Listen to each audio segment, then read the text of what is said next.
Hello बच्चों, क्या हाल चाल? सब बढ़िया। तो भाई आज हम शुरुआत कर रहे हैं बेसिक मैथ्स के एक और प्यारे से पार्ट का, और ये वो पार्ट है जिसमें बच्चों को सबसे ज्यादा डर लगता है। सर क्या नाम है पार्ट का? पार्ट का नाम है भैया ग्राफ। पार्ट का नाम क्या है? ग्राफ। ये वो सेक्शन है जिसमें बच्चों को सबसे ज्यादा डर लगता है, और यकीन मानो सबसे ज्यादा आसान भी आपको यही लगेगा अगर आपके बेसिक्स एकदम क्लियर है तो। ठीक है। उसके पहले लास्ट क्लास के एंड में हमने एक छोटा सा टेस्ट आपको दिया था। आई नो, मुझे पता है कि कुछ छोटी मोटी मिस्टेक्स मुझसे वहां पे हो गई हैं। ठीक है। तो वो मिस्टेक्स, एक तो ये था कि यहाँ पे एक्स लिखा हुआ था, उसको आपको टी करना है, और ये मैंने हिंदी में लिख दिया है संवेग में परिवर्तन। आपको असल में ये निकालना था। ठीक है। तो जिन्होंने कर लिया बहुत बढ़िया, जिन्होंने नहीं किया वो एक बार दोबारा ट्राई कर लें, और मैं साथ में यहाँ पे अब इसका सॉल्यूशन कर रहा हूं, तो आप उसको साथ में देख सकते हो। ठीक है। तो भाई आओ शुरुआत करते हैं पहले इसके सॉल्यूशन के साथ। देखो, सबसे पहले क्वेश्चन नंबर 1 क्या दे रखा है? u इक्वल टू -2x, और पूछा गया है u dx का इंटीग्रेशन मेरे पास क्या होगा। देखना नंबर 1 का सॉल्यूशन क्या बोल रहा है। सर u कैसा? कुछ भी हो सकता है। आपको दिया हुआ से कितना? माइनस का 2x। पूछा गया कि integration u into D x का क्या होगा। u का मान रखो तो माइनस इंटीग्रेशन, ये रहा 2 into x into D x. सही, तो x की पावर n है। x की पावर n का समाकलन कितना होगा? x की power n plus one upon n plus one. तो इस सूत्र की वजह से यहां डालते हैं, मेरे पास आने वाला समाकलन देखो माइनस, मेरे पास दो तो कांस्टेंट है, जी हाँ, दो को ले आते हैं बाहर। यहां क्या बचेगा? सर x की पावर है ना, x की पावर n है, तो उससे कितना आएगा? x की power 1 plus one 2 divide by 2। ये मेरे पास क्या आएगा? इसका इंटीग्रेशन चल जाएगा। जी हाँ। और सर आपको लिमिट नहीं दिया हुआ तो साथ में कुछ कांस्टेंट ऐड कर देंगे। तो देख यहाँ पे 2 से 2 काट दो, कितना आंसर आ गया? माइनस का एक्स स्क्वायर प्लस सी। यह है आपके सवाल नंबर 1 का आंसर। ठीक है, 1 डन। क्वेश्चन नंबर 2 बोला गया संवेग में परिवर्तन, बोले तो चेंज इन मोमेंटम आपसे पूछा गया है, और उसके लिए हिंट आपको यहां पे मैंने लिख के दे दिया है। डेल्टा पी जो आपसे पूछा गया क्या होता है? एफ इंटू डी टी का इंटीग्रेशन। तो भैया आपको फिर से क्या निकालना है? इंटीग्रेशन निकालना है। अब देखो सर, क्वेश्चन नंबर 2 की बात कर रहे हैं। ठीक है, क्वेश्चन नंबर 2 की बात कर रहा हूं। इसमें मेरे से क्या है? Delta P equal to integration F D T. लेकिन सर उसने फोर्स नहीं दिया, उसने ग्राफ दिया हुआ है। जी हाँ, क्या हमने पढ़ रखा है ग्राफ में इंटीग्रेशन या बोले समाकलन का मतलब क्या होता है? सर ये होता है एरिया। क्या मतलब होता है इसका? एरिया। सर हिंदी में बोले तो ये होता है क्षेत्रफल, ग्राफ के नीचे का क्षेत्रफल जो आपको निकालना है। तो देख मेरे पास जो दिया गया ग्राफ है सर, उसमें क्या बनेगा? ये बनेगा एक त्रिभुज। आपको ये वाला एरिया निकालने का है। तो देखो मेरे पास क्या ये बनेगा? इसका आधार 1 मीटर, और ये बनेगा इसका ऊंचाई कितना? 30। तो देख यहाँ पे कितना आएगा? एरिया 1/2, आधार कितना? 1, और ऊंचाई कितना है? 50। ये था ना ऊंचाई, सॉरी 50 नहीं 30 था, सॉरी ये मेरे पास कितना है? 30 है।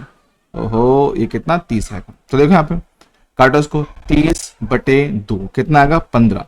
तो 15 न्यूटन इंटू सेकेंड, ये मेरे पास होगा इसका जवाब। तो ये है मेरे पास क्वेश्चन नंबर 2 का आंसर। क्लियर।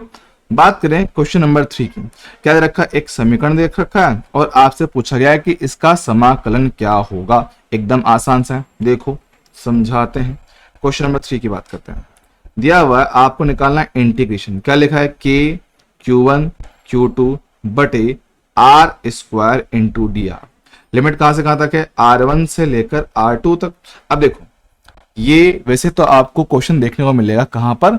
ये हम देखेंगे 12th क्लास के पहले चैप्टर, है ना, इलेक्ट्रोस्टैटिक्स, वहां हम इसको देखेंगे। बात करें सर, के मेरे पास constant, Q1 constant, Q2 constant, क्या बचा है?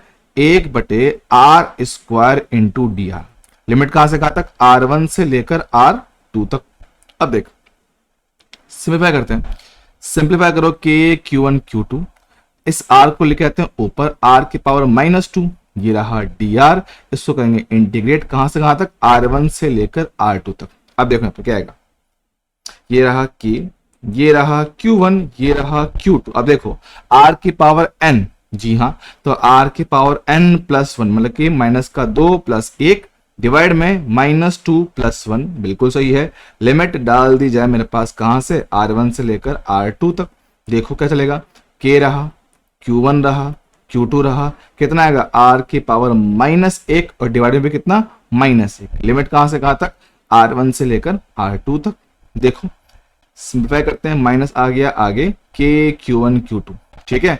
अब r की पावर माइनस में, जब पावर होगा माइनस है मतलब कि r चला जाएगा नीचे। अब 1/r में डालना है पहले उच्च सीमा 1/r2, फिर डालना है निम्न सीमा 1/r1। तो ये हो गया आपका आंसर। आप चाहो तो इस माइनस को अंदर मल्टीप्लाई कर सकते हो। देखो करते हैं मल्टीप्लाई, क्या आंसर आएगा, ये रहा k Q1 Q2, ठीक है। यहाँ ब्रैकेट में 1/, थोड़ी जगह थोड़ी कम है, थोड़ा रुको ठीक से करना इसको ताकि क्लियरली दिख जाए आपको। ऐसे ये है k Q1 Q2 multiply bracket में 1/r1 माइनस का 1/r2। ये आपका फाइनल आंसर बनेगा। कब, जब हम माइनस को अंदर मल्टीप्लाई कर देंगे, ठीक है। क्वेश्चन नंबर 3 भी डन हो गया, एकदम आसान सिंपल इंटीग्रेशन चलेगा। क्वेश्चन नंबर 4, यहाँ पे सर आपको एक दे रखा है समीकरण और बोला गया है कि इसका समाकलन कितना होगा। तो देख क्वेश्चन नंबर 4 की बात करते हैं। देखो क्वेश्चन नंबर 4 बोला गया है इंटीग्रेशन e की पावर x प्लस कितना है x स्क्वायर है और हमें करना है इसको इंटीग्रेट। बोले तो समाकलन यही ना, जी हाँ यही है। और लिमिट दिया हुआ है कहां से कहां तक, 0 से लेकर 1। तो देखो क्या बोल रहे हैं सर, e की पावर x का समाकलन यही होता है और ये x की पावर n है, तो x की पावर n का समाकलन n+1 बोले तो 3/n+1 मतलब कि 3। लिमिट डाल दी जाएगी सर 0 से लेकर 1 तक। अब अक्सर यहाँ पे बच्चे गड़बड़ कर जाते हैं। देखो पहले रखेंगे उच्च सीमा e की पावर 1 प्लस 1 की पावर 3, एक ही आएगा और ये 3, ये रहा उच्च सीमा, माइनस निम्न सीमा e की पावर 0 प्लस 0। अब किसी की भी पावर जब 0 होता है सर उसका मतलब कितना होता है, 1 होता है। तो देखो ये रहा e है ना, ये रहा e प्लस 1/3 और ये कितना माइनस का 1। अब एलसीएम लेके सॉल्व करो तो भाई ये रहा 3, 1 - 3 तो कितना हो गया e -2/3। तो ये है आपका क्वेश्चन नंबर 4 का आंसर। चलेगा, डन। तो क्वेश्चन नंबर 4 मेरे पास हो गया खत्म। बात करें सर नंबर 5, आपको निकालना है ये एक समाकलन sin 2x + 3 का। तो देखो ये भी आसान है। Question number 5 integration sin 2x + 3 dx। अब मेरे हिसाब से बच्चों ने कर लिया होगा लेकिन फिर भी देख लेते। देखो क्या बोल रहा है, साइन का समाकलन होता है माइनस का कॉस। ये रहा 2x + 3। अब यहां पर कुछ बच्चे जो गड़बड़ कर जाते हैं अक्सर, क्या देखो ये क्या सर एक रेखीय समीकरण था, जी हाँ सर, तो नॉर्मल तरीके से हमने इसका समाकलन कर दिया। लेकिन फंक्शन के अंदर, फंक्शन कौन सर, साइन, हाँ सर, साइन के अंदर वेरिएबल के साथ कुछ गुणा में है, हाँ सर। तो जब कभी फलन के अंदर आपके वेरिएबल के साथ कुछ गुणा में आता है, ठीक है, वेरिएबल के साथ कुछ गुणा में आता है तो भाई उसका हमें भाग देना होता है। तो भाई यहां पे इस 2 का भाग देंगे। अब सर यहां पे आपको लिमिट्स नहीं दे रखी है तो साथ में एक कांस्टेंट ऐड कर देंगे, ये आपका आंसर होगा।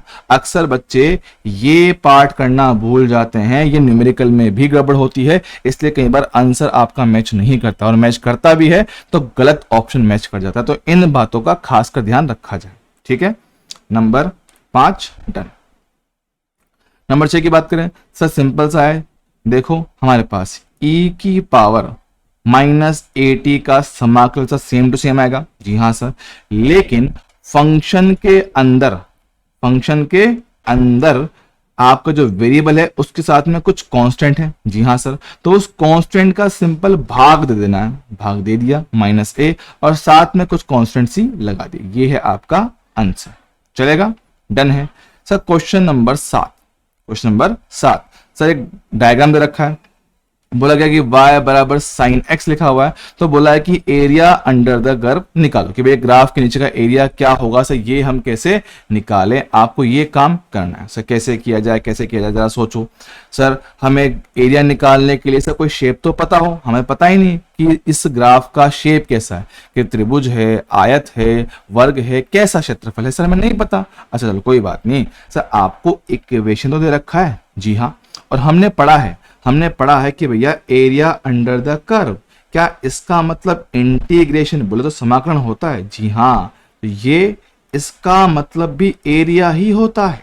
जी हाँ, तो भैया जो आपको एरिया निकालना है, जो आपको एरिया निकालना है, कौन सा एरिया, ये वाला जो उसने बोला हुआ, ये जो एरिया आपको निकालना, ठीक है। समीकरण मेरे पास थी, इसका इस्तेमाल करूंगा। कहां से कहां तक, 0 से लेकर पाई तक। तो ठीक है, लगाओ भैया, इसका करते हैं समाकलन। तो देखो 0 से लेकर पाई तक का समाकलन, साइन का समाकलन होगा माइनस का कॉस एक्स।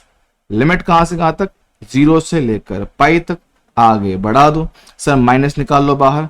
पहले रखेंगे उच्च सीमा तो कॉस पाई, फिर रखेंगे निम्न सीमा कॉस 0। तो देख क्या कॉस पाई का मान मेरे पास होता है माइनस का 1 और कॉस 0 होता है 1। सर ये -1 मिलकर कितना, -2 हो जाएगा। तो ये रहा माइनस, ये माइनस का 2 मल्टीप्लाई कर लिया, ये 2, ये मेरा आंसर है। काम खत्म। तो क्वेश्चन नंबर 7 का आंसर मेरे पास आ गया। डन है, बढ़िया था। ठीक सर, ऐसे क्वेश्चन नंबर 8 सर निहायत ही आसान है। सर कैसे करेंगे, sine square x plus cos square x. Sir अगर इसको याद होगा तो भैया ये एक आपका होता है formula, sine square plus cos square कितना होता है सर, 1 होता है। जी हाँ, तो देख यहाँ पे हमें करना है 1 इंटू dx का समाकलन। सर dx का समाकलन कितना आएगा, x आएगा। जी हाँ, लिमिट कहां से कहां तक है सर, 2 से लेकर 3 तक। तो उच्च सीमा 3 माइनस निम्न सीमा 2, कितना आंसर आ गया, 1। काम खत्म, ये आपका आंसर है। चलेगा, 8 भी डन। नंबर 9 की बात करें सर, एक समीकरण लिखा हुआ है x प्लस 2 प्लस 1 का होल स्क्वायर, इसका इंटीग्रेशन, लिमिट कहां से कहां तक, 0 से लेकर 1। क्वेश्चन नंबर 9 की बात कर लेते हैं। देखो भाई, क्वेश्चन नंबर 9 की बात कर रहा है, क्या बोला गया है सर, हमें लिखा गया यहाँ पे कहा गया क्या था, x प्लस 2 बाय 1 है ना। देखो देखो देखो, x प्लस 2 बाय 1, इसका होल स्क्वायर, इसका करना है इंटीग्रेशन, लिमिट 0 से लेकर 1। अब देखो, आप चाहो तो इसका स्क्वायर खोल के फिर समाकलन कर सकते हो, या फिर डायरेक्ट देख सर, ये आपके पास क्या है, क्या है ये सर, ये आपकी रेखीय समीकरण है, क्योंकि इसमें अधिकतम पावर कितना है, ऊपर 1 है। जी हाँ सर, तो आप चाहो तो वैसे कर सकते हो, वरना इसका स्क्वायर खोल दो, सबसे बढ़िया सबसे आसान। स्क्वायर खोलो सर, a का स्क्वायर प्लस b का स्क्वायर प्लस 2 इंटू ए इंटू बी, हमें करना है इसका समाकलन। लो भैया, लिमिट है 0 से लेकर 1। तो देख, x की पावर 2, 1/4 तो कांस्टेंट है, तो x की पावर 2, तो x की पावर n प्लस 1 मतलब कि 3/3 है ना। x की पावर n से ही शक्ल मिलेगी इसकी। सर एक मतलब कुछ नहीं है, जब कुछ नहीं है मतलब कि ये dx होगा, और dx का समाकलन x आएगा। जी हाँ, यहां 2 से 2 काट दिया, x की पावर कितना, 1, तो प्लस x की पावर n+1/n+1, लिमिट कहां से कहां तक, 0 से लेकर 1। परफेक्ट है। लो भैया, उच्च सीमा रखी जाए तो 1/3 इंटू 4 12 प्लस का 1 प्लस 1/2, ये है मेरे पास उच्च सीमा। माइनस निम्न सीमा कितना आएगा, 0 आएगा। तो भैया यहाँ पर रहता है भैया एलसीएम, ये लिया हमने 12, ये कितना 1, ये कितना 12, ये कितना 6, तो 12 6 18, 18 और 1 19, तो 19/12 ये आपका आंसर। काम खत्म, एकदम बेसिक, एकदम आराम से चलेगा। डन। क्वेश्चन नंबर 10 की बात करते हैं। लो भैया, लास्ट क्वेश्चन आ चुका नंबर 10। बोला गया कि वेलोसिटी दे रखा आपको कितना, t² माइनस का 3, और बोला है कि इसका डिस्प्लेसमेंट क्या होगा, और इसका हिंट यहां साफ साफ लिखा हुआ है कि भैया आपको करना है इसका समाकलन। तो ठीक है भैया, सिंपल फॉर्मूला बेस है। लो भैया, बोला गया dx समाकलन कैसे करना है, इंटीग्रेशन, समाकलन करना है v dt का। तो ठीक है सर, v का समीकरण कितना, t² माइनस का 3 लिखा था, ये था ना, एक बार क्रॉस चेक कर लेता हूँ।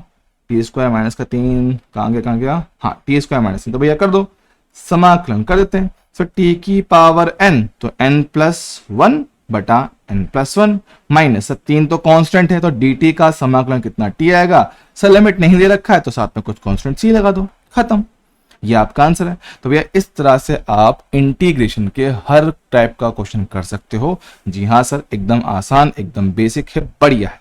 ठीक है, तो भाई ये तो था अपने पास लास्ट टेस्ट का डिस्कशन, और अब जो हम स्टार्ट कर रहे हैं आज की मेन कहानी, वो है मेरे पास ग्राफ। ठीक है, बच्चों को बड़ा मुश्किल लगता है, मुश्किल थोड़ा है भी सर, और है भी सही और नहीं भी। ऐसा क्यों मुश्किल इसलिए है क्योंकि बच्चे अक्सर इसकी बेसिक चीजों को नहीं समझते। उनको लगता है कि भाई कुछ फॉर्मूले याद कर लो, कुछ तरीके देख लो, उससे काम बन जाएगा। नहीं, आपको ग्राफ को समझना, उसको पढ़ना आना चाहिए, तब जाके आप उसके क्वेश्चन को कर पाओगे। तो भाई स्टार्ट करते हैं बिल्कुल बेसिक से, एकदम आसान चीजों से।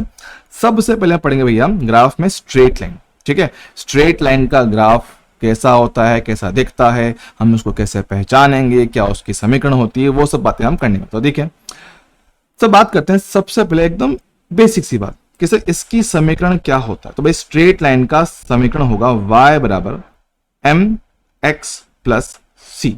ठीक है, समझना। इसमें मेरे पास क्या होता है, m और c मेरे पास यहाँ पे सर दोनों ही क्या होते हैं सर, कांस्टेंट होते हैं, नियत होते हैं। समझना, मेरे पास क्या होता है सर, ये दोनों ही नियतांक होंगे। दोनों ही क्या होंगे भैया, नियतांक होंगी सर। ठीक है, अब इसमें जो y और x है, ये क्या है, y और x है, ये मेरे पास क्या है, वेरिएबल। मेरे पास क्या है, वेरिएबल, कि भाई जिनका मान लगातार बदलता रहता है। अब देखना सब पहचाने कैसे, कैसा ग्राफ स्ट्रेट लाइन है। मैं बोल रहा हूं कि अगर आपके दोनों के दोनों वेरिएबल कौन, y और x, कैसा दोनों वेरिएबल की पावर 1 है और दोनों आमने सामने हैं, तब जाके आपको ग्राफ स्ट्रेट लाइन दिखेगा। क्या बोल रहा हूं, अगर दोनों वेरिएबल की पावर 1 है और दोनों हमेशा एक दूसरे के आमने सामने से क्या बनेगा, स्ट्रेट लाइन बन जाएगा सर। ठीक है, अब बात समझना, ये जो वेरिएबल हम लिखे ना, वेरिएबल m और c, ये जो कांस्टेंट लिखे, हाँ इनका बहुत ज्यादा इंपॉर्टेंट फैक्टर है यहाँ पे। शुरुआत करते हैं सबसे पहले m के साथ। सर यहाँ पे m क्या चीज है, सर यहाँ पे m को हम बोलते हैं स्लोप। स्लोप हिंदी में क्या बोलते हैं इसको, हिंदी में इसको बोलते हैं ढाल। हिंदी में इसको बोलते हैं ढाल। समझना, सामने पढ़ रखा है टेन थीटा होता है, जी हाँ टेन थीटा होता है। तो भाई सरल रेखा, स्ट्रेट लाइन है ना, स्ट्रेट लाइन मतलब क्या होता है यहाँ पे, सरल रेखा। ठीक है, सुनना, अब स्ट्रेट लाइन, इसकी एंगल की बात करें टेन थीटा। समझना सर, टेन थीटा क्या, इसमें थीटा हमेशा हमेशा पॉजिटिव, हमेशा पॉजिटिव एक्स एक्सिस से लेना है। ठीक है, अब समझना कि अगर मान लो कि सर मेरे पास लाइन ऐसी, ठीक सर, देखना क्या इसका जो एंगल है प्लस एक्स एक्सिस है। मान लो कि मेरे पास ये क्या है, ये आपका प्लस का एक्स एक्सिस है और ये मेरे पास कोई समीकरण, मतलब ये मेरे पास कोई स्ट्रेट लाइन है, y बराबर एम एक्स प्लस सी, देख ले चलेगा सर। देखना क्या इस सरल रेखा का प्लस एक्स के साथ जो कोण बना हुआ है थीटा, क्या उसका मान 90 डिग्री से कम है, जी हाँ सर। अब जब थीटा 90 से कम होता है मतलब कि प्रथम चतुर्थांश होता है। याद करो हमने पढ़ रखा है सर ASTC रूल, ASTC, हाँ पहले चतुर्थांश में ए का मतलब क्या है, ऑल पॉजिटिव। जितने भी आपके ट्रिग्नोमेट्रिक फंक्शंस होते हैं, जितने भी आपके त्रिकोणमितीय फंक्शन होते हैं, सब के सब कैसे होंगे, धनात्मक होंगे सर। मतलब मेरे पास इस कंडीशन में टेन थीटा कैसा होगा सर, पॉजिटिव होगा। क्या होगा सर, पॉजिटिव होगा। तो याद रखना कि सर जब कभी मेरे पास जो स्ट्रेट लाइन है सर, वो नीचे से, सुनना नीचे से, जब कभी आपकी स्ट्रेट लाइन नीचे से ऊपर जाए, जब कभी आपकी स्ट्रेट लाइन नीचे से ऊपर जाए, तब उसका थीटा 90 से कम होगा और स्लोप बोले तो टेन थीटा सर कैसा आएगा, मेरे पास लिखा जाएगा पॉजिटिव सर। ठीक है, चलेगा। और एकदम सेम टू सेम कर रहा हूं, सेम टू सेम बात कर रहा हूं यहीं पे। देखना कि सर वही स्ट्रेट लाइन, अगर मेरे पास वही स्ट्रेट लाइन कैसी हो सर, आपकी ऐसी हो, ऊपर से नीचे आती है, देख ले एकदम उल्टा है, एकदम उल्टा है। क्या बोल रहा हूं कि इस बार आपकी स्ट्रेट लाइन ऊपर से नीचे जा रही, देख यहां पे नीचे से ऊपर, वहां पे ऊपर से नीचे, देख रहा है, हाँ जी। और ये रहा मेरे पास प्लस का एक्स एक्सिस, जी हाँ सर, क्या मेरे पास प्लस का एक्स एक्सिस। देखना क्या इसका बनने वाला कोण ये जो है, हाँ याद रखना कोण हमेशा कहां लेना है, एंटी क्लॉकवाइज, घड़ी के चलने की विपरीत दिशा में। जहां घड़ी चलता है, घड़ी चलता है सर घड़ी हमारा चलता है, देखो ये मेरे पास घड़ी होता है, हाँ सर, इसमें घड़ी में जो मेरे पास सुई होती है सर वो ऐसे घूमती है, इसको बोलते हैं क्लॉकवाइज। और घड़ी के उल्टा चलना मतलब एंटी क्लॉकवाइज, समझना। तो सर घड़ी के उल्टी दिशा में कोण लेंगे, जी हाँ सर, ये कोण थीटा कैसा है सर, ये कोण 90 डिग्री से ज्यादा है, जी हाँ सर। जब कोण 90 डिग्री से ज्यादा होगा सर मतलब हम कहाँ होंगे, दूसरे चतुर्थांश में। वहां पे क्या होता है, खाली साइन होता है, पॉजिटिव साइन और कोसेक, लेकिन सर टेन कैसा आएगा, नेगेटिव आएगा। तो भाई यहां पर टेन थीटा कैसा होगा सर, नेगेटिव होगा। टेन थीटा कैसा होगा, नेगेटिव होगा, मतलब कि स्लोप एम जो है मेरे पास कैसा, नेगेटिव। समझ रहे हो क्या, जी हाँ। तो मुद्दे की बात ध्यान से पकड़ना कि सर अगर स्लोप पॉजिटिव है, लाइन नीचे से ऊपर जाएगी, क्या बोल रहा हूं, स्लोप होगा पॉजिटिव तो लाइन जाएगी नीचे से ऊपर, स्लोप होगा पॉजिटिव लाइन जाएगी नीचे से ऊपर। और अगर मेरे पास स्लोप है नेगेटिव, अगर मेरे पास स्लोप है नेगेटिव तो लाइन जाएगी ऊपर से नीचे, ऊपर से नीचे। काम की बात है, याद रखना। सर स्लोप होगा पॉजिटिव तो लाइन जाएगी नीचे से ऊपर, स्लोप होगा नेगेटिव तो लाइन आएगी ऊपर से नीचे। ध्यान से समझना इस बात को, यकीन मानना स्ट्रेट लाइन के जितने ग्राफ बनते हैं सब के सब सिखा दूंगा, सब के सब सिखा दूंगा। समझ रहा है, जी हाँ सर। बात कैसे यहाँ पे अगले पार्ट की, समझो समझो समझो। अच्छा एक मिनट ना, यहाँ पर एग्जाम्पल राइटिंग। अब देखो सर इसमें नया अगली बात क्या थी सर, सी। सर सी मेरे पास क्या था सर, ये भी नियतांक था, मेरे पास क्या था, ये भी तो नियतांक ही था, हाँ सर। लेकिन इसका मतलब क्या है, इसका मतलब क्या है, y अक्ष पर, ओहो, y अक्ष पर प्रतिक्षेप, समझना, y अक्ष पर प्रतिक्षेप, समझना। सर इसका मतलब क्या है कि भाई y अक्ष को कहां काट रहा है, समझना कि भाई y अक्ष को कहां काट रहा है, y अक्ष को कहां काट रहा है। सर ठीक है सर, ये कैसे, ये नहीं समझा, समझना। देख मेरे पास क्या होता है, ये मेरे पास होती है दो अक्ष आपकी, है ना, x और y, समझता है, जी हाँ। इसको बोलते हैं x अक्ष, इसको बोलते हैं y अक्ष। तो मेरे पास स्ट्रेट लाइन अलग अलग तरह से बन सकती है, जी हाँ। देख ये एक स्ट्रेट लाइन है ना, देखा था ठीक से, ये एक स्ट्रेट लाइन है, जी हाँ। ये भी एक स्ट्रेट लाइन है, हाँ सर। जरा देखना, इसको बोलते हैं नंबर एक, इसको बोलते हैं नंबर दो। जरा देख, क्या नंबर एक जो मेरे पास नंबर एक है वो y अक्ष को कहां काट रही है सर, यहां काट रही है। y अक्ष को इस लाइन ने यहां काटा है, दिख रहा है, हाँ सर। क्या ये बिंदु प्लस x पर है, हाँ। ये जो बिंदु है ये y अक्ष पर ऊपर की तरफ है, जी हाँ। तो ये जो c है मेरे पास, इस c का मान कैसा होगा भैया, धनात्मक। कैसा होगा, धनात्मक। और जो नंबर दो है, जो मेरे पास नंबर दो है, देख नंबर दो वाली लाइन, हाँ सर, ये जो लाइन है ये y अक्ष को कहां काट रहा है सर, नीचे काट रहा है, मूल बिंदु से नीचे काट रहा है। मतलब कि इसके लिए मेरे पास सर c कैसा होगा, ऋणात्मक होगा, नेगेटिव होगा। अच्छा तो ध्यान से समझना कि सर अगर c का मान धनात्मक है, धनात्मक है, क्या बोल रहे हैं, y अक्ष को ऊपर काटेगा, ओहो, y अक्ष को ऊपर काटेगा, ठीक है। ऐसे ही अगर c का मान मेरे पास क्या है भाई, ऋणात्मक है, तो क्या बने भाई, y अक्ष को नीचे काटेगा, सर ठीक है। अब बात समझ, अब जो हमने सर दो कांस्टेंट पढ़ लिए, एक तो m जिसको हम ढाल बोल रहे हैं, और दूसरा आपका c जिसको हम क्या बोल रहे हैं, y अक्ष का प्रतिक्षेप। अब से इन दो चीजों से हम स्ट्रेट लाइन का कोई भी ग्राफ बना सकते हैं। याद रखना, इसमें एक पॉइंट और ऐड कर लेते हैं कि अगर c का मान कैसा है, 0 है, मतलब कि आपकी जो सरल रेखा है वो मूल बिंदु से, आपकी जो सरल रेखा है वो मूल बिंदु, ओहो ठीक से लिखने मेरा, रुको,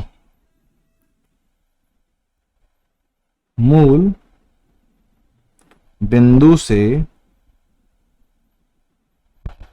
गुजरेगा। ठीक है, अब देखो तो सिंपल एग्जांपल पकड़ते हैं और एक एक चीज इसकी क्लियर करते हैं। देखो सिंपल सा एग्जांपल कि मान ले क्या लिखा है, y बराबर 2x+3, मान लो ये लिखा है y बराबर 2x+3। तो देखना क्या हमारा जो स्टैंडर्ड इक्वेशन है y बराबर mx+c, अगर इसको उससे कंपेयर किया जाए, अगर इसको स्टैंडर्ड इक्वेशन से कंपेयर किया जाए, देखना क्या m का मान 2 है, जी हाँ, c का मान कितना है, 3 है, जी हाँ। अब देख क्या m का मान धनात्मक और c का मान भी धनात्मक, जी हाँ सर। हमने साफ साफ बोला कि सर अगर मेरे पास m का मान धनात्मक है सर, लाइन हमेशा नीचे से ऊपर जाएगी, लाइन हमेशा नीचे से ऊपर जाएगी, समझ रहे हो क्या, जी हाँ सर। तो देखो सर पहला चीज लाइन जाएगी नीचे से ऊपर,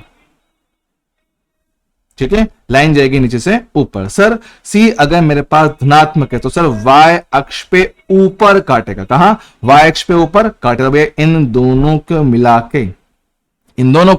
मिला के अगर मैं बोलूं तो देखो सर ग्राफ कैसा बनने वाला है, सर ये रहा y अक्ष, ये रहा x अक्ष, सर लाइन जानी नीचे से ऊपर और ऊपर काटते हुए, देखो हमने बोला है ऊपर काटना है, जी हाँ सर, और लाइन आपकी नीचे से ऊपर, तो ले भाई नीचे से ऊपर आपकी स्ट्रेट लाइन आ गया और ये है आपका ग्राफ, किसके लिए, जो आपने इक्वेशन लिखा हुआ है। अरे वाह सर, ये तो एकदम आसान था, तो भाई हम अभी थोड़े और एग्जांपल करते हैं ताकि आपको एकदम शानदार सी क्लैरिटी इसमें मिल जाए, ठीक है क्या, जी हाँ सर। तो अब देख नेक्स्ट एग्जांपल देखते हैं, इसी को देख इसी इक्वेशन में थोड़ा चेंज करते हैं, देखना इसको। अगला एग्जाम्पल मेरे पास क्या होने वाला है, लिखा हुआ है y इक्वल टू 2x-3, जी हाँ। कंपेयर करेंगे इसको स्टैंडर्ड फॉर्मेट के साथ, y बराबर mx+c, कंपेयर करना। देख क्या m का वैल्यू 2 बनेगा और c का वैल्यू कितना, -3 बनेगा। तो देख लिख के देखते हैं, तो यहां से मेरे पास m का वैल्यू कितना, 2, c का वैल्यू कितना, -3। सर m का वैल्यू है पॉजिटिव, मतलब स्ट्रेट लाइन आएगी नीचे से ऊपर, और c का वैल्यू क्या है, नेगेटिव, मतलब कि ये y एक्सिस पे कहां काटेगा, नीचे, y एक्स पे नीचे काटेगा। अब अगर मैं इन दोनों बातों को एक साथ मिला दूं तो देखना ये मेरे पास y अक्ष, ये मेरे पास x अक्ष, कहां काटना है, सर ये y अक्ष पे कहां काटना है, सर इसको काटना है ऊपर, देख यहाँ, सॉरी ऊपर बोल गया, नीचे काटना, देख नीचे काट रहा है, हाँ सर, तो y अक्ष पर नीचे काट रहा है और लाइन आपकी नीचे से ऊपर, देख नीचे से ऊपर बना क्या, हाँ, तो देख ले सर नीचे काट रहा है, जी हाँ। तो c का वैल्यू कितना हो गया, -3, और इसका एंगल हुआ थीटा, जिसका tan थीटा मेरे पास कितना आएगा, 2, चलेगा, डन है। देख इसी में एक और चेंज कर ले, तो देख क्या लिखा है, y बराबर कितना, 2x, चलेगा, y इक्वल टू कितना कर दे, 2x कर दे। देखो y बराबर कितना, 2 × x, कंपेयर कर। सर स्टैंडर्ड फॉर्मेट क्या होता है, सर वो होता है y बराबर m × x+c, कंपेयर करो। सर m का वैल्यू 2 आ रहा है, लेकिन सर इसमें c तो कुछ है ही नहीं, साथ में कुछ लिखा ही नहीं है, मतलब c का वैल्यू कितना है, 0 है। अब देख m का मान धनात्मक, कहां से कहां, सर नीचे से ऊपर जाएगा। सर c कितना है, 0 है, जब c होता है 0 मतलब कि आपकी जो सरल रेखा है वो कहां जाती है, तो वो गुजरती है मेरे पास मूल बिंदु से। देख ये मेरे पास हुआ, ये यहां से आपकी सरल रेखा गुजरेगा। तो अगर इन दोनों बातों को मिला दिया जाए तो देखना ये मेरे पास y अक्ष, ये मेरे पास x अक्ष, आपकी सरल रेखा गुजरेगा मूल बिंदु से, और कहां से कहां, नीचे से ऊपर। देख नीचे से ऊपर हो गया, जी हाँ। तो ये मेरे पास है किसका ग्राफ, सर y बराबर 2x का, चलेगा, जी हाँ सर। थोड़ा और चेंज करके देखते हैं, तो देखना सर एक और चेंज करते हैं। मान क्या लिखा हुआ है, y बराबर -2x+3, जी हाँ। कंपेयर करो स्टैंडर्ड फॉर्मेट के साथ, y बराबर mx+c, कंपेयर करेंगे, m का वैल्यू कितना हो गया, -2, c कितना आ गया भैया, +3। अब देखना सर थोड़ा चेंज हुआ है, तो इस बार m का वैल्यू नेगेटिव है, और जब मेरे पास m का मान ऋणात्मक आता है, स्ट्रेट लाइन सर ऊपर से नीचे आती है। और उसके अलावा सर c मेरे पास कैसा है, c मेरे पास धनात्मक है, तो ये y अक्ष पे कहां काटेगा, तो ये y अक्ष पे ऊपर काटेगा। ठीक, दोनों बातों को मिलाओ, लो भैया मेरे पास सर ये रहा y अक्ष, ये रहा x अक्ष, और आपकी सरल रेखा सर कहां से गुजरेगी सर, वो गुजरेगी ऊपर से, है ना, ऊपर काटते हो जाएगी, और लाइन है आपकी ऊपर से नीचे, देख लाइन कहां है, ऊपर से नीचे, देख ऊपर से नीचे ये लिया है, ओहो देख ले बन गया। ग्राफ किसका है सर, ये सही मेरे पास ग्राफ है, ये मेरे पास ग्राफ है y बराबर माइनस का 2x प्लस 3, काम खत्म, एकदम आसान चलेगा। सर और चेंज करो, और एग्जांपल कर रहा हूं, देखिए यहां पर आंखों के सामने एकदम y बराबर माइनस का 2x माइनस का 3 चलेगा, हाँ जी सर। कंपेयर करो, अब डायरेक्ट लिख रहा हूं सर, m का वैल्यू माइनस का 2, c का वैल्यू माइनस का 3, सर m मेरे पास कैसा है, नेगेटिव है, जब जब m होगा नेगेटिव सर स्ट्रेट लाइन ऊपर से नीचे आएगा, और उसके अलावा मेरे पास c का वैल्यू सर कैसा है, नेगेटिव है, c नेगेटिव होना मतलब ये y अक्ष को नीचे काटेगा, कहां काटेगा, y अक्ष पर नीचे की तरफ काटेगा। अगर इन दोनों बातों को मिला लिया जाए तो देखना ये रहा y अक्ष, ये रहा x अक्ष, और आपकी सरल रेखा की बात करते हैं, कहां काटना सर, नीचे काटना, ठीक सर। लाइन आएगी ऊपर से नीचे, तो देखिए ले क्या हो गया सर, आपकी लाइन ऊपर से नीचे आ रहा है और आपका इस बिंदु से गुजर रहा है, देख ले, हाँ जी सर देख लो, इसका सी कैसा सर, माइनस का 3 है, इसका सी कैसा था सर, प्लस का 3 था, जी हाँ दिख रहा है, जी हाँ सर। इनका एंगल थीटा 90 से ज्यादा है, इसलिए स्लोप नेगेटिव, देख ले इनका एंगल थीटा 90 से ज्यादा है, इसलिए इनका tan थीटा बोले तो स्लोप, बोले तो ढाल कैसा है, नेगेटिव, चलेगा। और सर लास्ट एग्जांपल इसका और देख लो, क्या है, मान लो लिखा है कि y बराबर माइनस का 2 इंटू एक्स, चलेगा, जी हाँ सर। तो देख सर साथ में इस बार c नहीं है, m का वैल्यू नेगेटिव, स्ट्रेट लाइन ऊपर से नीचे, सर इसमें c है ही नहीं, अगर c नहीं है मतलब आपका जो स्ट्रेट लाइन वो कहाँ, मूल बिंदु से गुजरेगा। तो इन दोनों बातों को मिला के ग्राफ बनाया जाए तो ये रहा y अक्ष, ये रहा x अक्ष, और ये रहा आपका स्ट्रेट लाइन जो मूल बिंदु से गुजरेगा ऊपर से नीचे। लो भैया ये है मेरे पास समीकरण, y बराबर माइनस का 2 इंटू एक्स, काम खत्म, क्लियर है, हो गया। तो इस तरह से अपन इन सवालों को बहुत आराम से कर सकते हैं बिना किसी दिक्कत, ठीक है। तो भैया ये रहा मेरे पास स्ट्रेट लाइन के ग्राफ, एकदम आसान, एकदम बढ़िया, एकदम आसान, ठीक है सर। इसके अब डायरेक्ट देखते हैं क्वेश्चंस, ठीक है। देखो यहाँ पर सर अपने को दे रखा है एक इक्वेशन y बराबर 8x माइनस का 9, सर इसका ग्राफ बताओ, ग्राफ कैसा आएगा। देख सिंपल, देख सर स्टैंडर्ड फॉर्मेट, सबसे पहले सर पहचाने कैसे, सर दो वेरिएबल हैं y और x, जी हाँ, दोनों की पावर कितना, 1, जी हाँ, क्या दोनों एक दूसरे के आमने सामने, बिल्कुल। तो ग्राफ कैसा आएगा सर, सबसे पहले तो स्ट्रेट लाइन, ऐसे पहले हमने पहचान लिया कि भाई स्ट्रेट लाइन ग्राफ आना है। अब स्ट्रेट लाइन सर बनेगा कैसा, देखो सर कंपेयर करते तो देखो स्टैंडर्ड फॉर्मेट y बराबर m इंटू एक्स प्लस सी, कंपेयर करेंगे, m का वैल्यू प्लस का 8, मतलब कैसा है सर, पॉजिटिव है, पॉजिटिव मतलब लाइन जाएगी आपकी नीचे से ऊपर, ठीक। उसके अलावा सर c कैसा है, c है आपका -9, मतलब कैसा, नेगेटिव, मतलब y अक्ष पे कहां, नीचे काटना है। तो अगर इन दोनों बातों को मिला के सिंपल यहाँ पर ग्राफ बनाए, अगर दोनों बातों को मिला के एक सिंपल सा ग्राफ यहाँ पे बनाया जाए तो देखो सर कहाँ काटना है, सर इसको काटना है y अक्ष पे नीचे, और लाइन है आपकी नीचे से ऊपर, नीचे से ऊपर, ये लो देखो, ओहो ग्राफ किसने बना, ये ठीक है, नीचे से ऊपर ग्राफ बन गया। तो ये है मेरे पास स्ट्रेट लाइन y बराबर 8x माइनस 9 का ग्राफ, आसान था, जी हाँ सर। अगला देखो सर, यहाँ पे देखो अगला एग्जाम्पल सर सेम टाइप का है, जी हाँ, देखो कंपेयर करो, y बराबर mx प्लस सी, सर m कैसा है, -3/2, मतलब कि नेगेटिव है, जब जब m आएगा नेगेटिव स्ट्रेट लाइन ऊपर से नीचे, जी हाँ सर। c कैसा है सर, c का वैल्यू है 1/2, सर कैसा है, धनात्मक है, धनात्मक है मतलब कहाँ काटेगा सर, ऊपर काटेगा। तो भाई अगर इन दोनों बातों को मिला लिया जाए, अगर इन दोनों बातों को मिला के ग्राफ बनाया जाए तो देखो सर स्ट्रेट लाइन है ना, y अक्ष पे तो ऊपर काटना है और लाइन आनी है आपकी ऊपर से नीचे, देखो ऊपर से नीचे, दो बन गया भैया।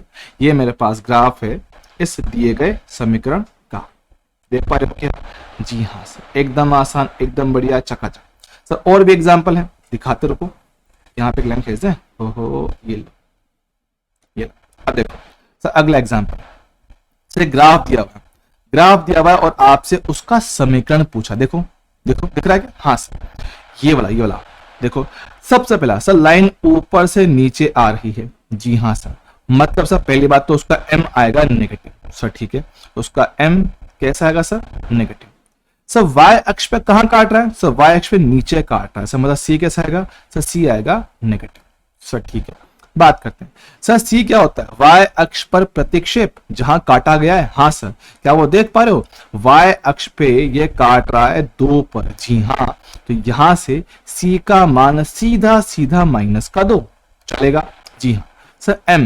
m क्या बोला था सर? m आपने कहा था tan थीटा, जी हाँ सर, m हमने कहा था क्या? tan theta. सर ये क्या होता है सर? ये होता है लंब बटे आधार, जी हाँ।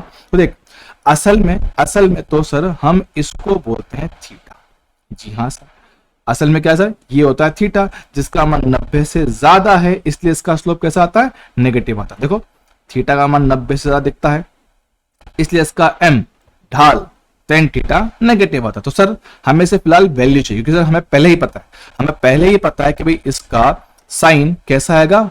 ऋणात्मक आएगा। तो मुझे सिर्फ क्या निकालना? परिमाण निकालना। क्या निकालना है? परिमाण निकालना। तो भैया एक काम करो सर, आप एंगल ये ले लो, छोटा वाला, है ना, छोटा वाला प्लस एक्स के साथ। देखो ये मेरे पास प्लस एक्स होती है, जी हाँ सर, तो यहीं से एंगल ले रहा हूं, देखो ये वाला एंगल, हाँ हम ये निकाल दो, ये बनेगा लंब 2, आधार कितना? 3, इसको बोल दो थीटा। देखना क्या यहां से tan थीटा बनेगा लंब 2 बटे आधार 3 आएगा, जी हाँ, तो यहां पर रख दे।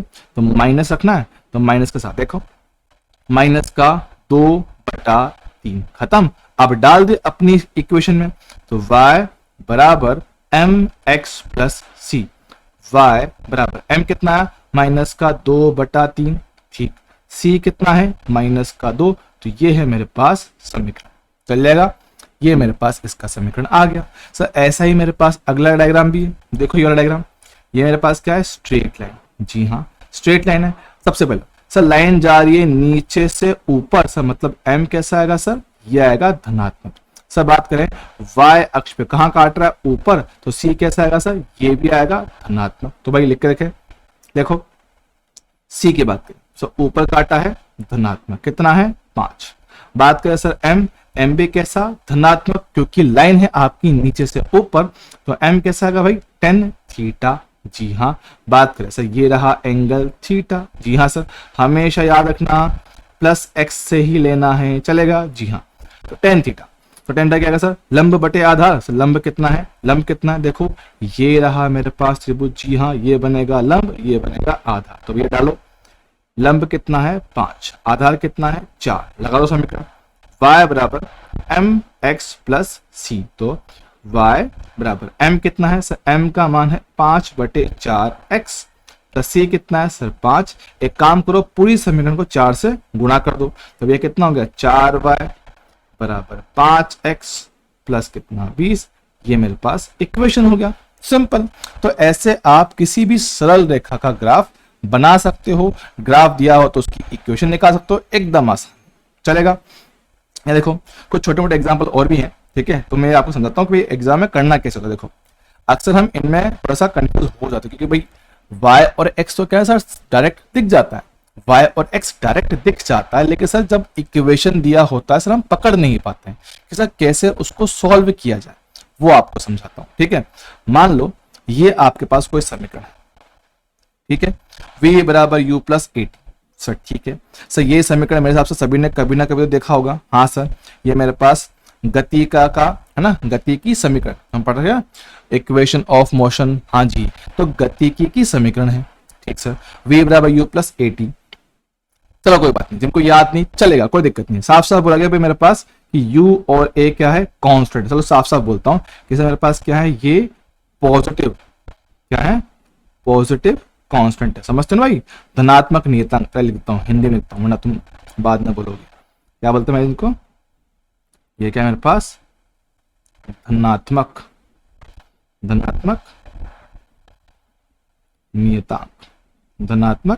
नियतांक, समझ गए? ठीक सर। अब देख ग्राफ शेक इसमें v और टी में, जी हाँ सर। तो एक काम कर सर, वी और टी में एक काम कर, जो पहले लिखा है, जो जिसको लिखा है सबसे पहले आप उसको वाई बोल दो, जिसको लिखा है बाद में आप उसको एक्स बोल दो, और ये समीकरण के अंदर लिख दो। तो देख v का वैल्यू कितना है y, u को u रहने दो कांस्टेंट है, a को a रहने दो कांस्टेंट है, t को कर दिया x। तो देखना y बराबर a x प्लस u, जी हाँ स्टैंडर्ड फॉर्मेट। देखना सर, दोनों वेरिएबल की पावर एक है, जी हाँ सर, और दोनों एक दूसरे के समानुपाती हैं, जी हाँ। ग्राफ कैसा आएगा सर, स्ट्रेट लाइन। दिख रहा है क्या, हाँ एकदम आसान। स्टैंडर्ड फॉर्मेट है स्ट्रेट लाइन का, y बराबर एम एक्स प्लस सी।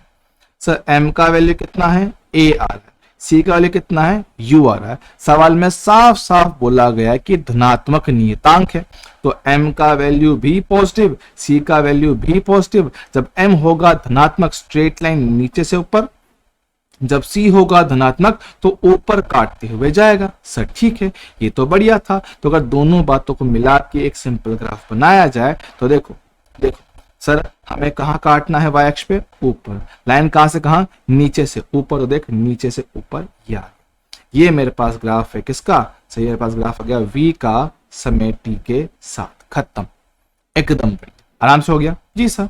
अब इसमें एक चीज जो हम अक्सर गड़बड़ कर जाते हैं सर, क्या, देखो t क्या है सर, t यहाँ पे होता है समय, t क्या होता है, समय। तो भैया समय कभी भी नेगेटिव नहीं होता। जब समय कभी नेगेटिव नहीं होता है, जब समय कभी नेगेटिव नहीं होता, तो भैया नेगेटिव साइड पर ग्राफ नहीं आएगा। सिर्फ इतना ग्राफ है, सिर्फ ये ग्राफ है, ठीक है। ग्राफ बनाया पूरा था, लेकिन सर टाइम नेगेटिव कभी नहीं होता है, इसलिए ग्राफ आपके पास ऐसा है, ठीक। सर एक एग्जांपल और है आपकी आंखों के सामने, सर इसको देख लेते हैं। तो देखो यहां देखते हैं, ग्राफ दे रखा है, इक्वेशन दे रखा है, f बराबर माइनस का kx, और f और x में ग्राफ बोला हुआ तो कोई बात नहीं। सर एक काम करो, f को आप y बोल दो और x को तो x ही रहने दो, कोई दिक्कत नहीं। समीकरण में लिखते हैं सर y बराबर माइनस का k into x. Sir k क्या है, सर k तो नियतांक है, कांस्टेंट है। देख y की पावर 1 x की पावर 1, सर दोनों एक दूसरे के आमने सामने, सर मतलब पक्का है कि ग्राफ तो स्ट्रेट लाइन ही आएगा। सर ठीक है, चलेगा, ओके। यहां देखना, अब इसको कंपेयर कर, y बराबर माइनस का k इंटू एक्स, तो y बराबर एम एक्स प्लस सी। कंपेयर करो, क्या m का वैल्यू माइनस के आ रहा है, जी हाँ। क्या c का वैल्यू 0 आ रहा है, जी हाँ। जब m का वैल्यू नेगेटिव होता है, स्ट्रेट लाइन ऊपर से नीचे आता है, और जब c नेगेटिव होता है तो कहां, ओरिजिन से काटता है। तो अगर दोनों बातों को एक साथ मिला दिया जाए, मिला दो, तो भैया मूल बिंदु से गुजरते हुए ऊपर से नीचे ये मेरे पास ग्राफ आया है किसका, फोर्स F का x के साथ। ये आपका आंसर। तो भैया अपना ग्राफ ऐसा कुछ है, ठीक है। ये ग्राफ अपने पास ऐसा कुछ बनकर आया है, तो अपन इसको यहां से आराम से देख सकते हैं, चलेगा, डन है। आगे बढ़ते हैं।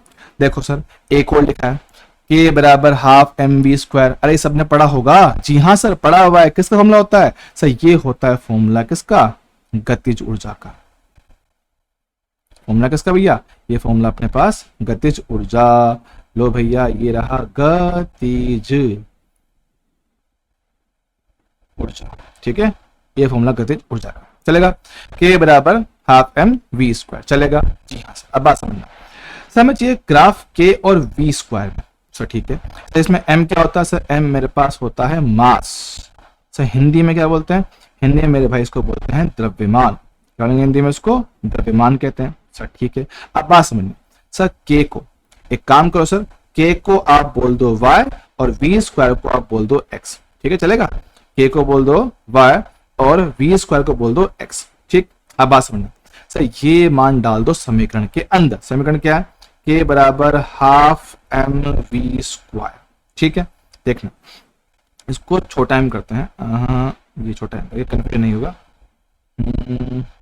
ये छोटा m, ठीक है। ये मेरे पास क्या है, छोटा m। अब देखो इससे करते हैं लाल रंग से, ये देखो। अब कंपेयर करें सर, k को आप बोल रहे हो कि y लिख दो, लिख दिया। ये कितना है मेरे पास, स्मॉल m बटा 2। v स्क्वायर को भी आप बोल रहे हो कि x लिख दो। अब देख y की पावर 1 x की पावर 1, जी हाँ, दोनों एक दूसरे के आमने सामने, मतलब कि y समानुपाती x कैसा पक्का हो गया सर का ग्राफ तो कैसा स्ट्रीक लाइन। कंपेयर करेंगे सर y बराबर capital M into x. Sir capital M कितना है, small m by 2। Small m क्या है, द्रव्यमान है। सर द्रव्यमान कभी नेगेटिव होता है क्या, नहीं सर, द्रव्यमान हमेशा धनात्मक आता है। तो भाई ये कैसा है, पॉजिटिव। तो भैया जब जब m आएगा धनात्मक, ग्राफ मेरे पास कहां से कहां, नीचे से ऊपर। सर c इसमें है ही नहीं, जब c नहीं है तो मूल बिंदु से गुजरेगा। तो अगर दोनों बातों को मिला के ग्राफ बनाया जाए तो देखो, दोनों बातों को मिला के ग्राफ बना दो, मूल बिंदु से गुजरता हुआ ग्राफ बना दिया। तो ये मेरे पास ग्राफ है किसका, k का v स्क्वायर के साथ, काम खत्म। और जो इसका एंगल आएगा tan थीटा, सर वो क्या है, स्लोप है। स्लोप कितना है सर, m बटा 2, काम खत्म, एकदम आसान। देख रहा है, हाँ सर थोड़ा अलग है, डिफरेंट है, लेकिन सर आसान। अगर बेसिक से पकड़ोगे आराम से एक बार में हो जाएगा बिना किसी दिक्कत। ठीक है, चलो यहां देखते हैं। सर एक और समीकरण दे रखा है t और l का। सर कुछ नहीं करना है, इसको बोलो y, इसको बोलो x, आपको जो समीकरण है उसमें डालो। तो देखिए क्या यहाँ पे t का स्क्वायर कर दूं, स्क्वायर कर दूं, 2 का स्क्वायर 4, पाई का square pi square, under root l का l, अंडर रूट g का g। दिख रहा है सर, t स्क्वायर को तो y बोला जा रहा है सर, 4 पाई को 4 पाई ही रहने दो, g को g ही रहने दो, और l को हम बोल रहे हैं x। देख y की पावर 1, x की पावर 1, दोनों एक दूसरे के आमने सामने। सर ग्राफ कैसा है, पक्का स्ट्रेट लाइन ही आएगा।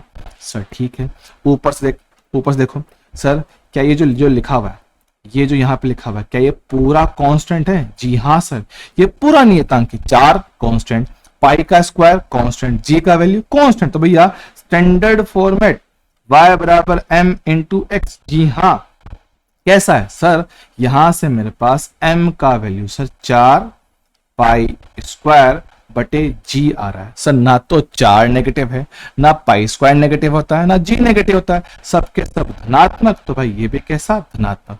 और जब m होता है धनात्मक, लाइन आपकी नीचे से ऊपर, समीकरण में से साथ में कुछ लिखा ही नहीं है, तो c का वैल्यू कितना आएगा, 0 आएगा, मतलब मूल बिंदु से गुजरती हुई सरल रेखा आएगी। तो देख ये रहा मेरे पास मूल बिंदु से गुजरती हुई सरल रेखा नीचे से ऊपर की ओर, ये मेरा हो गया ग्राफ किसका, तो ये ग्राफ आया है टी स्क्वायर का एल के साथ। बात समझा? जी हाँ सर, एकदम बढ़िया, आराम से बिना किसी टेंशन के आराम से हो जाएगा। देखो अगला पार्ट इसमें क्या है, पैराबोला। सर ये हम करेंगे नेक्स्ट पार्ट। तो पार्ट 2 में हम पढ़ेंगे पैराबोला, मतलब कि जो आपके जो बचे हुए ग्राफ है वो हम यहाँ कवर करेंगे। तो भैया पार्ट 1 के लिए अभी तक इतना काफी था, बाकी मिलेंगे अगली बार। तब तक के लिए ओके, टाटा, बाय बाय। और अगर आपको लेक्चर पसंद आ रहा है तो कमेंट में, ठीक है, कमेंट में कम से कम भाई ये दिल बना के चला जाएगा, ठीक है, कमेंट में ना छोटे छोटे दिल बना दिया करो, ऐसे अच्छा लगता है देखने में, मजा आता है। यहाँ नहीं बन रहा मेरे से, ठीक है, मतलब दिल बना दिया करो, या फिर तुम्हें कुछ अच्छा लगा, कुछ अच्छी बातें लिख दिया करो, ताकि पता चले कि भाई हाँ कि कुछ बच्चे हैं जो अपना लेक्चर देख रहे हैं, थोड़ा मोटिवेशन मुझे मिल जाएगा यार। ठीक है, तो मिलते हैं अगली बार, तब तक के लिए टाटा, बाय बाय।